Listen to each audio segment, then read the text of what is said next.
Hello students, my name is Anand Prajapati and welcome back to the journey of economics. So अभी हम क्या continue करेंगे। Last आपने previous video देखा होगा हमारा, तो हमने मोनोपोली के शॉर्ट रन इक्विलिब्रियम कवर किए थे और अब हम देखने वाले हैं लॉन्ग रन इक्विलिब्रियम। जी हाँ, short run equilibrium in the monopoly market जैसा आपने ऑलरेडी देखा हुआ है, जैसा हमने ऑलरेडी कवर अप किया हुआ है हमारे प्रीवियस वीडियो में। इफ़ यू गोइंग टू सी, यहाँ पे ज़रा ध्यान देना बच्चों। यहाँ पे अगर देखेंगे तो ये कुछ शॉर्ट रन इक्विलिब्रियम के कंडीशंस हमने देखे थे। अब शॉर्ट रन इक्विलिब्रियम होता क्या है? Short run equilibrium under the monopoly market ये एक ऐसा सिचुएशन है जहाँ पे आपका प्रॉफिट हमें मैक्सिमाइज करना है, हमारा प्रॉफिट हमको मैक्सिमाइज करना है bye using the short run tools in the short run. Short run में प्रॉफिट को मैक्सिमाइज कैसे करें? अपकमिंग 1 ईयर 2 ईयर्स में, अपकमिंग 6 मंथ्स में हमें प्रॉफिट कैसे मैक्सिमाइज करें, वो होता है आपका क्या? Short run. और long run is a situation जो more than 5 years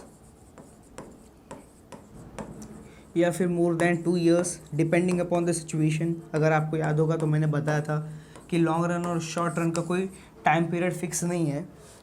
long run और शॉर्ट रन का टाइम कोई फिक्स नहीं है कि हमें लॉन्ग रन कब होगा और शॉर्ट रन कब होगा, ये ऐसा कुछ फिक्स नहीं है। यहाँ पे कुछ ऐसा इशू नहीं है, but depending upon the nature of a commodity ये आपके टाइम पीरियड डिसाइड होते हैं कि आपके goods whether it is perishable और वेदर इट इज़ ड्यूरेबल। अगर आपके पास ड्यूरेबल गुड्स हैं कि शॉर्ट रन इक्विलिब्रियम में क्या होता है, short run is a situation जहाँ पे हमें लेट्स से 2 टाइप के गुड्स हैं। एक होता है आपका ड्यूरेबल गुड्स और एक होता है आपका पेरिशेबल गुड्स। अब ड्यूरेबल गुड्स और पेरिशेबल गुड्स का आप अगर टेन्योर देखोगे, उसकी लाइफ देखोगे तो काफ़ी डिफरेंट है। पेरिशेबल गुड्स जो है हार्डली 3 या 4 दिन चलते हैं, 3 to 4 days, not more than that. And durable goods are their life is long, life long चलते हैं, 5 years 10 years 15 years तक चल जाते हैं। सो ड्यूरेबल गुड्स के केस में हमारा शॉर्ट रन और लॉन्ग रन का टाइम पीरियड डिफरेंट होगा, और पेरिशेबल गुड्स के केस में भी सेम शॉर्ट रन और लॉन्ग रन का टाइम पीरियड क्या होगा यहाँ पे थोड़ा डिफरेंट होने वाला है। तो ये बात थी आपकी शॉर्ट रन और लॉन्ग रन के डिस्टिंग्विशेस पे और डिफरेंसेस पे।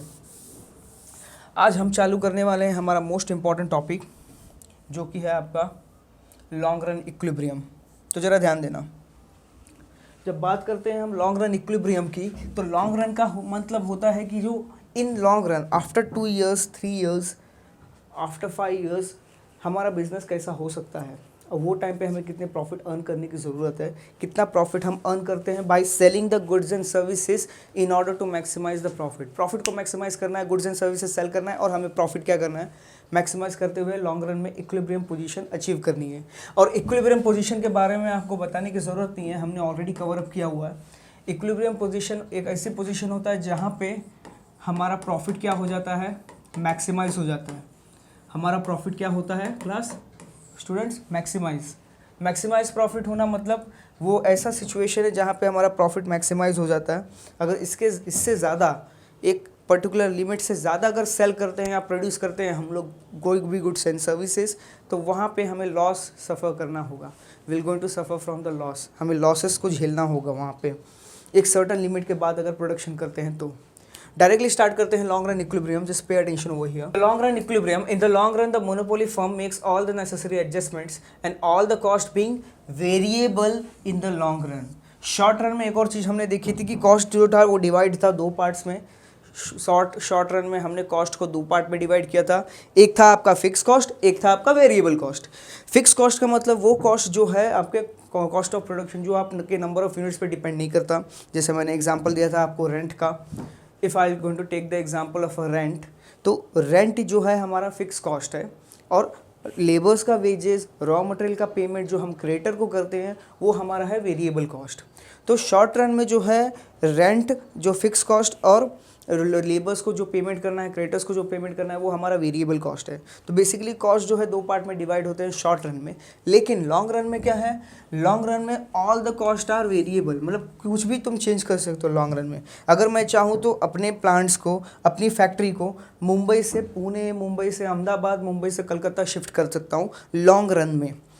लॉन्ग रन मीन्स आने वाले 5-10 सालों में, आने वाले 3-4 सालों में मैं शिफ्ट कर देता हूँ धीरे धीरे करके। लेकिन अगर आप बोलो कि आने वाले 1-2 महीने के अंदर मुझे पूरी की पूरी फैक्ट्री शिफ्ट करनी है, तो वो पॉसिबल नहीं होगा। तो वो सिचुएशन क्या होता है, वो सिचुएशन होता है शॉर्ट रन का। तो लॉन्ग रन में मैं चाहूँ तो अपने रेंट को चेंज कर सकता हूँ, लोकेशन चेंज कर सकता हूँ, कंपनी चेंज कर सकता हूँ, कोई भी फैक्टर्स ऑफ प्रोडक्शन को चेंज कर सकता हूँ। सो इसलिए लॉन्ग रन में क्या होता है, लॉन्ग रन में सब फैक्टर्स क्या होते हैं, वेरिएबल होते हैं। वेरिएबल मतलब किसी का फिक्स एग्जिस्टेंस नहीं होता, सब के सब क्या हो सकते हैं, चेंज हो सकते हैं, कम हो सकते हैं, ज़्यादा हो सकते हैं, कुछ भी हो सकता है। Everything is possible in the long run. तो वहाँ पे क्या होगा, the firms TR must be equals to the TC depending upon the demand and the cost structure. The firms capacity is accordingly adjusted. यहाँ पे क्या होता है, in the long run the firms TR must be equals to the TC। अगर आपको पता होगा, हमने ये कंडीशंस पढ़ी थी ऑलरेडी प्रीवियस वीडियोज़ में ये कंडीशंस हमने कवर की हुई है। इसके बाद the firms capacity is accordingly adjusted, मतलब depending upon the demand and the cost structure into the market. Long run में हम क्या कर सकते हैं, अपने आप को एडजस्ट कर सकते हैं। जैसे फॉर एग्जांपल, अगर मैं एग्जांपल दूं यहाँ पे, तो कुछ ऐसा होगा कि सपोज मार्केट में there is a demand of a certain goods and services. कुछ गुड्स एंड सर्विसेज का मार्केट में क्या है, डिमांड है। अब सपोज मैंने एक मशीनरी परचेज की,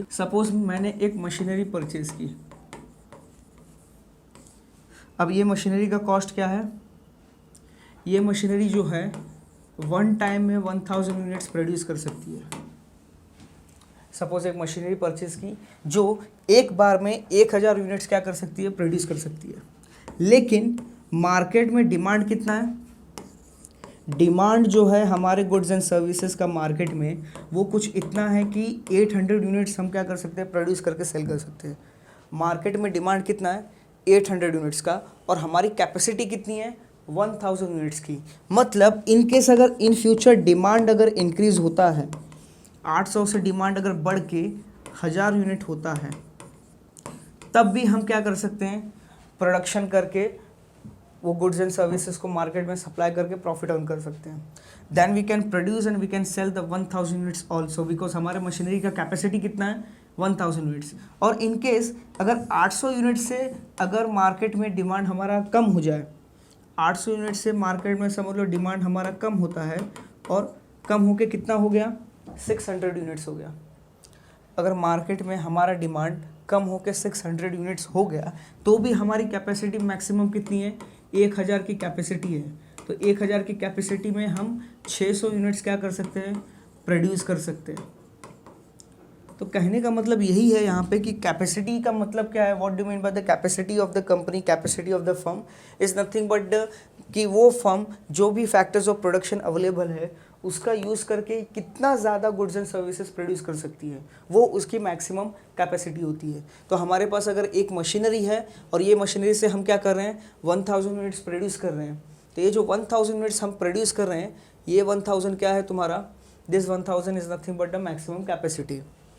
तो यहाँ पे over here if you going to see क्या हो रहा है, all the cost are variable and demand and the cost structures the firms capacity is accordingly adjusted. हमको क्या करना है, according to the demand and the cost structure firm की capacity क्या होती है, एडजस्ट होती है। The long run equilibrium output is produced at a point where the long run marginal cost curve cuts the marginal revenue. Now ये बार बार explain करने की ज़रूरत नहीं है, आपको पता है कि marginal cost curve will going to cut the marginal revenue curve from below, where MC will be equals to what, MR. The long run demand and the long run output determines the price, and a monopoly firm usually earns the excess profit in the long run. देखो long run में क्या होता है, normally हमने क्या पढ़ा था, perfect competition अगर आपको याद होगा तो परफेक्ट कंपटीशन में हमने पढ़ा था कि लॉन्ग रन में जितने भी फर्म्स हैं सब नॉर्मल प्रॉफिट अर्न करते हैं। लेकिन यहाँ पे क्या है, यहाँ पे सिर्फ ओनली सिंगल सेलर है, there is only one single seller, and this single seller can earn the maximum profit or supernormal profit or excess profit from the market if there is a demand. अगर market में demand अच्छा खासा है customers का, सिर्फ single seller है यहाँ पे, तो वो क्या कर सकता है, एक्सेस प्रॉफिट अर्न कर सकता है, बहुत ज़्यादा सुपर नॉर्मल प्रॉफिट अर्न कर सकता है, क्योंकि एक ही सेलर है और मार्केट में डिमांड भी है। लेकिन it is also possible for the monopoly firm through its most unlikely to settle the long run with the normal profit. ऐसा ज़रूरी नहीं है कि मोनोपोली मार्केट है तो वहाँ पे एक्सेस प्रॉफिट ही हो, कभी कभी ऐसा सिचुएशन हो सकता है कि यहाँ पे एक मोनोपोलिस्ट है, एक सिंगल सेलर है, और सिंगल सेलर वो मार्केट में अपने गुड्स एंड सर्विसेज सेल कर रहा है, लेकिन मार्केट में डिमांड नहीं है। There is no demand in the market. Market में हमारे गुड्स एंड सर्विसेज का डिमांड नहीं है। जब मार्केट में डिमांड ही नहीं है हमारे गुड्स एंड सर्विसेज का, तो वो सिचुएशन में हम क्या कर सकते हैं, हम एक्सेस प्रॉफिट अर्न नहीं कर पाएंगे। वहाँ पे हम अर्न करेंगे नॉर्मल प्रॉफिट। तो नॉर्मल प्रॉफिट कब अर्न होगा क्लास? नॉर्मल प्रॉफिट हम अर्न करेंगे कब? जब मार्केट में डिमांड कम होगा। मार्केट में डिमांड क्या होगा? कम होगा। When the demand will going to fall, the monopolist will going to earn the normal profit, और एक्सेस प्रॉफिट कम अर्न होगा।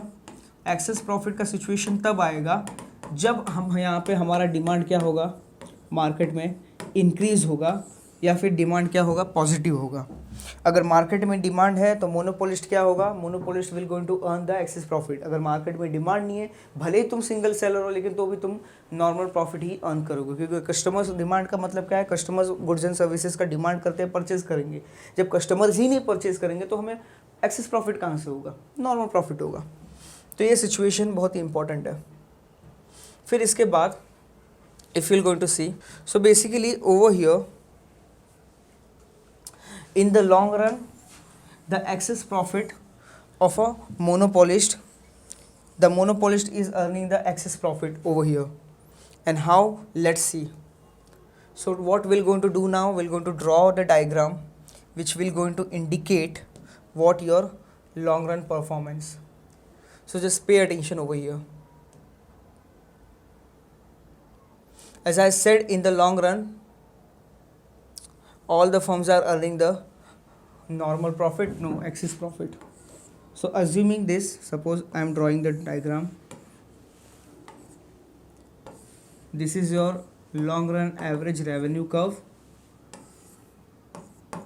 Long run marginal revenue curve.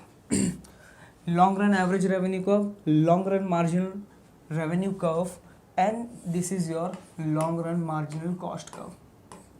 अब जब long run marginal cost curve intersect करेगा मार्जिनल रेवेन्यू को from below, सो ये point क्या हो जाएगा, this will be the point of equilibrium. और यहाँ पे क्वांटिटी कितनी है हमारी, Q, और ये पॉइंट पे हमारा रेवेन्यू कितना है, तो देखो ये क्या हो गया, this is your revenue, this is the P, this is O। तो यहाँ पे अगर आप टोटल रेवेन्यू की बात करें तो टोटल रेवेन्यू आपका हो गया है OQTP। हम बात कर रहे हैं लॉन्ग रन इक्विलिब्रियम की।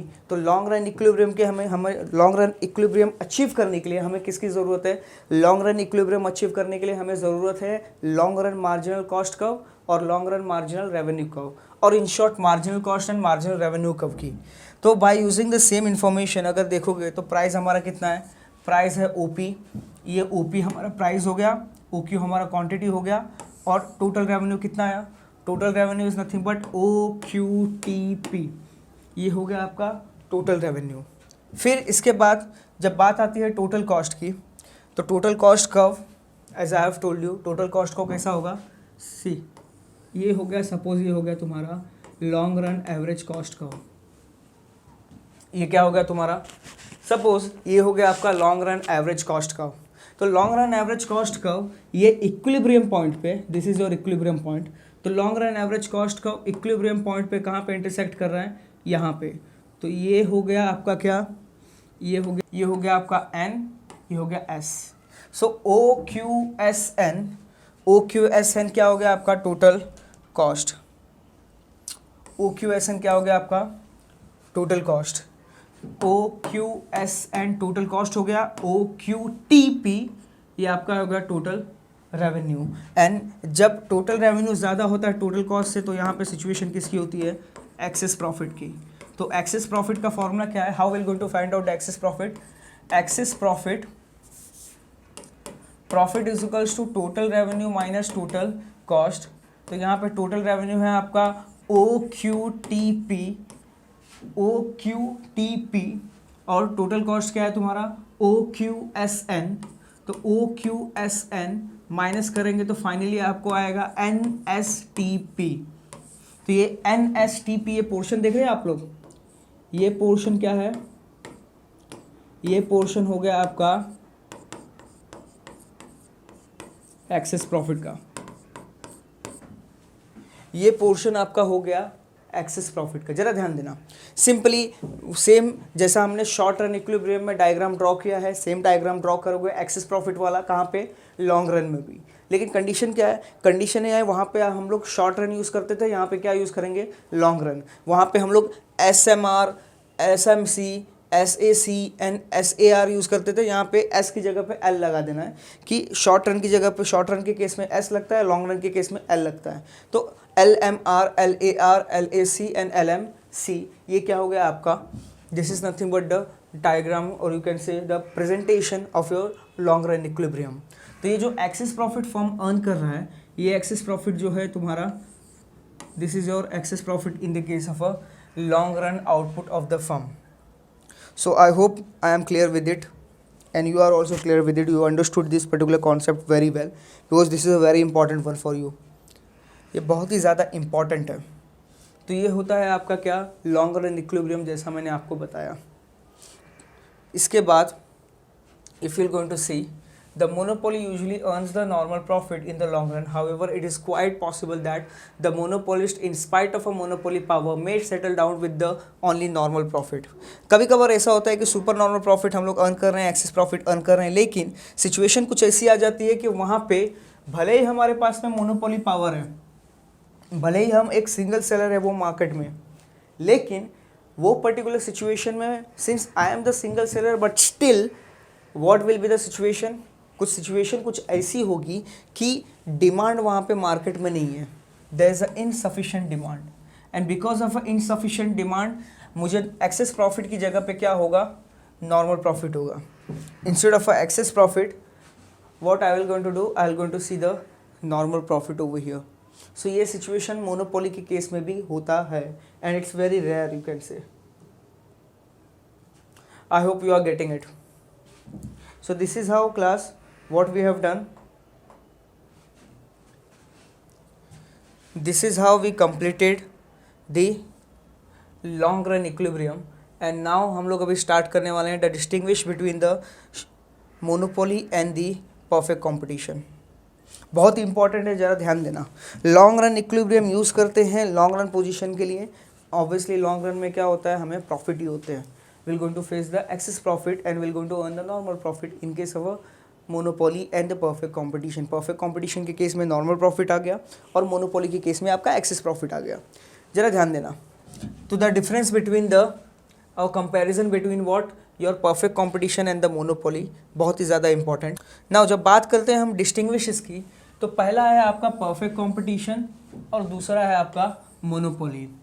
जब बात करें नंबर ऑफ सेलर्स की, तो number of sellers in case of a perfect competition there are the large number of sellers, और मोनोपोली के केस में बताने की जरूरत नहीं है, आपको पता है there is a single seller. फिर बात करते हैं नेचर ऑफ कमोडिटी की, तो कौन से टाइप की कमोडिटीज़ परफेक्ट कंपटीशन में बिकते हैं और कौन से टाइप के कमोडिटीज़ आपके मोनोपोली में बिकते हैं, कौन से कमोडिटीज सेल होते हैं परफेक्ट कंपटीशन में, कौन से सेल होते हैं मोनोपोली में। So what exactly it is, in case of a perfect competition homogeneous product क्या होते हैं, सेल होते हैं, और इन case of a monopoly sometime it is homogeneous और sometime it is unique product. so यहाँ पे मार्केट पोजीशन परफेक्ट कंपटीशन में इंडिविजुअल सेलर क्या होता है, प्राइस टीकर होता है, और मोनोपोली के केस में इंडिविजुअल प्राइस मेकर होता है। नेचर ऑफ अ डिमांड की बात जब की जाए तो यहाँ पे होता है perfectly elastic curve. Perfectly elastic curve का मतलब क्या होता है, सी ये आपका डिमांड कर्व है in case of a perfect competition, this is known as perfectly elastic. भले ही आप कितनी भी क्वांटिटी प्रोड्यूस करें, आपका डिमांड क्या होगा, सेम होगा, इससे ज़्यादा आपका डिमांड इंक्रीज नहीं होने वाला है। So this is a case of a perfectly elastic. और मोनोपोली के केस में सिचुएशन क्या है, मोनोपोली के केस में आपका डिमांड का क्या होगा, लेस इलास्टिक, और you can say the downward sloping. तो downward sloping means what, it will going to downwardly slope from left to the right, और this will be what your demand curve. So ये downward sloping monopoly के case में, और इसके case में क्या है आपका horizontal straight line. After this if you going to see the next distinguish is what, relationship between the average revenue and the marginal revenue. तो यहाँ पे रिलेशनशिप एवरेज रेवेन्यू और मार्जिनल रेवेन्यू परफेक्ट कंपटीशन के case में same होता है। क्यों? क्योंकि इंडिविजुअल सेलर जो है, जो मार्केट में प्राइस डिसाइड होता है, वो प्राइस के ऊपर हम अपने गुड्स एंड सर्विसेज सेल करते हैं। तो बाकी अगर 100 यूनिट सेल करो या 101 या 105, कितने भी यूनिट सेल करो, तुम्हें एक फिक्स प्राइस ही चार्ज करना है। भले मैं 150 यूनिट सेल कर रहा हूँ या 150 200 यूनिट सेल कर रहा हूँ, still I will going to charge the single price only. अगर 10 रुपये प्राइस है तो 10 रुपये प्राइस चार्ज करूँगा, और ज़्यादा ले रहे हो तो मैं तुम्हें डिस्काउंट नहीं दूंगा, क्योंकि प्राइस यहाँ पे क्या है, फिक्स है। So that kind of a situation, because of that situation यहाँ पे क्या है, यहाँ पे आपका average revenue is equals to marginal revenue, और मोनोपोली के केस में average revenue is greater than the marginal revenue. Average revenue is greater than the marginal revenue. क्यों? क्योंकि मोनोपोली के केस में क्या होता है, अगर आपको डिमांड बढ़ाना है, if you wanted to sell the more quantity and if you wanted to earn the more profit, अगर आपको ज़्यादा प्रॉफिट अर्न करना है, ज़्यादा डिमांड बढ़ाना है मोनोपोली के केस में, तो वहाँ पे आपको क्या करना पड़ेगा, आपका प्राइस गिराना पड़ेगा, आपको प्राइस डिक्रीज करना पड़ेगा। That situation is known as what, your where AR is greater than your MR। तो average revenue, this is your average revenue and this is what your exactly marginal revenue. तो average revenue जो है बड़ा होता है किससे, marginal revenue से। फिर उसके बाद प्रोडक्शन की बात करें तो परफेक्ट कंपटीशन में हम ऑप्टिमम गुड्स प्रोड्यूस करते हैं। ऑप्टिमम का मतलब low wastages and more production. Optimum का मतलब होता है low wastages, more production and producing the goods and services at a lowest cost of production. कम से कम खर्चे में ज़्यादा से ज़्यादा गुड्स हमने क्या करना है, प्रोड्यूस करना है। वो इंटेंशन होता है परफेक्ट कंपटीशन का। और यहाँ पे मोनोपोली के केस में usually the less than optimum production is possible if the demand is increases. अब ज़्यादा से ज़्यादा प्रोडक्शन कब होगा, जब मार्केट में डिमांड होगा। जब मार्केट में डिमांड ही नहीं है तो हम प्रोडक्शन करके मतलब नहीं है। तो वो केस है कहाँ पे, मोनोपोली के केस में, कि यहाँ पे जब डिमांड जब बढ़ेगा तब हम क्या करेंगे, ज़्यादा से ज़्यादा गुड्स प्रोड्यूस करेंगे। Then if you going to see the nature of a profit in the long run profit in case of a perfect competition, यहाँ पे नॉर्मल प्रॉफिट होता है। क्यों?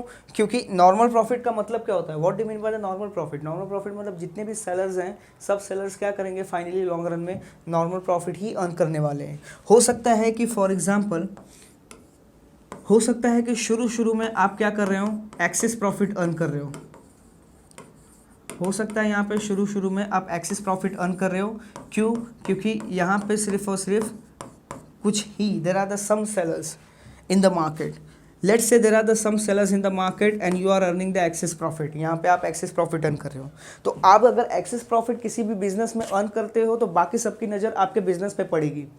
जैसे अगर समझ लो आज मैं एक फ्रूट सेल कर रहा हूँ, वेजिटेबल सेल कर रहा हूँ, if I am providing you telecommunication services, या कोई भी एक्टिविटी, कोई भी बिजनेस कर रहा हूँ, अगर मेरे बिजनेस में स्कोप है, मेरे बिजनेस में प्रॉफिट है, मेरे सेम लाइन के बिजनेस में प्रॉफिट है, मेरे इंडस्ट्री में प्रॉफिट है, तो सब लोग क्या करेंगे, सब same type of a business करना चालू करेंगे। अब जब same type of a business सब लोग करना चालू करेंगे सेम मार्केट में, तो वहाँ पे जो कस्टमर्स डिस्ट्रीब्यूट हो जाएंगे, और जो पहले मैं एक्सेस प्रॉफिट अर्न करता था, पहले मैं जो ज़्यादा प्रॉफिट अर्न करता था, वो प्रॉफिट क्या होगा, धीरे धीरे सब में बढ़ जाएगा। क्योंकि ज़्यादा सेलर्स आ गए तो कस्टमर्स डिस्ट्रैक्ट हो जाएंगे, कस्टमर्स क्या होंगे, डिस्ट्रीब्यूट हो गए। तो बाकी कस्टमर्स क्या होंगे, कुछ कस्टमर्स यहाँ से परचेस करेंगे, कुछ कस्टमर्स वहाँ से परचेस करेंगे, कुछ कस्टमर्स मुझसे परचेस करेंगे।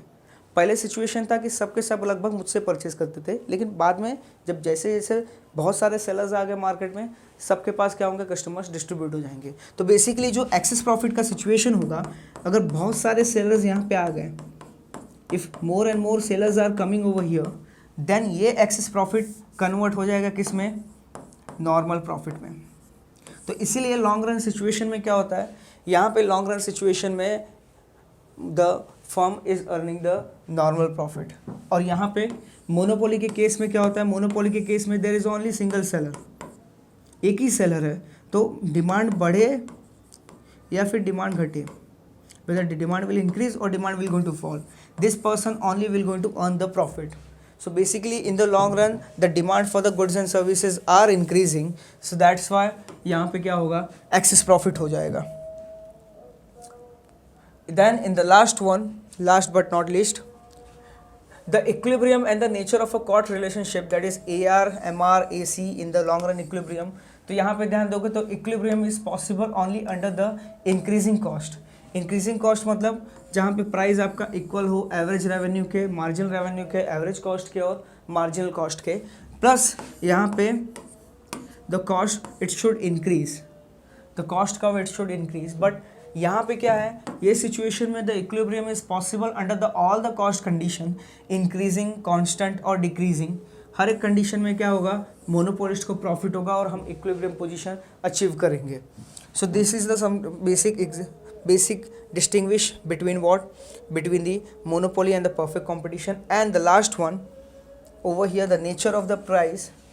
तो यहाँ पे perfect competition के केस में होता है single price, और मोनोपोलिस्ट क्या करता है, what the monopolist are doing, they are doing the price discrimination.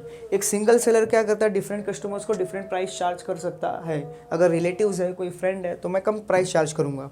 अगर कोई नॉर्मल कस्टमर है तो उसे ज़्यादा प्राइस चार्ज किया जाएगा. अगर रेगुलर कस्टमर है तो कम प्राइस चार्ज करेंगे. So there discrimination is there. किसी को कुछ प्राइस चार्ज करना है, किसी को दूसरे को कुछ प्राइस चार्ज करना है. आपको कम प्राइस चार्ज किया जाएगा, दूसरों को ज़्यादा प्राइस चार्ज किया जाएगा. तो डिस्क्रिमिनेशन है. कौन करता है ये सिंगल सेलर करता है. तो these are the certain distinguishes हमने कवर की. इसके बाद इसी से हमारा चैप्टर क्या होता है, ख़त्म होता है. सो दिस इज़ हाउ हमने क्या किया, हमने चैप्टर नंबर 4 मोनोपोली ख़त्म कर दिया है, जिसमें शॉर्ट रन और लॉन्ग रन इक्विलिब्रियम बहुत ही ज़्यादा इंपॉर्टेंट है. So now what all of you will going to do, आपको क्या करना है, आपको प्रीवियस वीडियोस देखनी है.